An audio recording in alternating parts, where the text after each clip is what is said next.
श्री नारद जी महाराज उसी श्री धाम वृंदावन की भूमि पर प्रवेश करते हैं।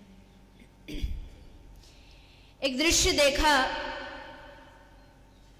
एक माता दो वृद्ध पुरुषों को गोद में लेकर के बैठी थी। दोनों वृद्ध पुरुष मूर्छित हैं, मूर्छा अवस्था में पड़े हैं और स्त्री जो है वो विलाप कर रही, रो रही। और जैसे नारद जी को देखा, प्रार्थना की, भो भो साधुशनम तिष्ठ मच्चिंतामपि नाशय दर्शनम तव लोकस्य सर्वथागहरम परम। नारद जी से प्रार्थना की। नारद जी ने परिचय पूछा, आप कौन हो और आपकी गोद में ये पुरुष पड़े हैं, ये कौन है? बताया, अहम भक्ति रीति ख्याता इमौ में तनयो मतो ज्ञान वैराग्य नामानो काल योगे निर्जरो। ये देवी भक्ति है और इनकी गोद में जो पड़े हैं इनके दो पुत्र हैं, एक का नाम है ज्ञान और एक है वैराग्य। ज्ञान और वैराग्य दोनों कौन है? भक्ति के बेटे, भक्ति के पुत्र हैं। महाराज क्या बताऊं, बड़े कष्ट में हूं। हुआ क्या? बोले महाराज मैं वृंदावन में आई और वृंदावन में आके बड़ा अद्भुत एक अजीब घटना घटी। वृंदावन में आके मैं जवान हो गई और दोनों मेरे पुत्र वृद्ध अवस्था को प्राप्त कर गए। महाराज माँ जवान हो, पुत्र वृद्ध हो, ये कौन सी माँ को शोभा देगा? महाराज अब तो ये हालत है कि उठने में भी सामर्थ्यवान नहीं है, इतनी मूर्छा आ गई है, इतनी वृद्ध अवस्था है, आप कुछ करिए।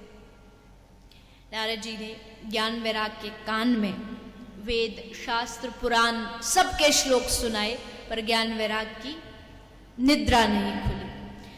तब आकाशवाणी हुई, नारद तुम इनके लिए सत्कर्म करो। सत्कर्म क्या है? सनकादि ऋषि के पास गए, सनकादि ऋषियों ने बताया भागवत कथा ही सबसे बड़ा सत्कर्म है। हे नारद जी आप उन दोनों के लिए भागवत कराइए। नारद जी ने हरिद्वार के समीप ऋषिकेश आनंद घाट पर श्रीमद् भागवत कथा का आयोजन कराया। श्रीमद् भागवत कथा 7 दिन तक चली, लेकिन आश्चर्य, कथा के प्रथम दिन ही जब कथा विश्राम हुई तो भक्ति सुतौ तौ तरणौ गृहीत्वा प्रेमैक रूपा सहसा विराशीत श्री कृष्ण गोविंद हरे मुरारे नाथे तिनामान मुहुर्वदंती। देवी भक्ति ज्ञान वैराग को लेके प्रकट हो गई। जो दोनों ज्ञान वैराग वृद्ध अवस्था में जा चुके थे, जिनकी मूर्छा दूर नहीं हुई, आज श्रीमद् भागवत का प्रथम दिन कथा श्रवण करने मात्र से ज्ञान वैराग की मूर्छा दूर हो गई। दोनों खड़े होकर जोर जोर से संकीर्तन करने लगे। देवी भक्ति ने नारद जी से पूछा, नारद जी यहां मुझे कहीं बैठने का स्थान दिखाई नहीं दे रहा, आप बताइए मैं कहां बैठूं?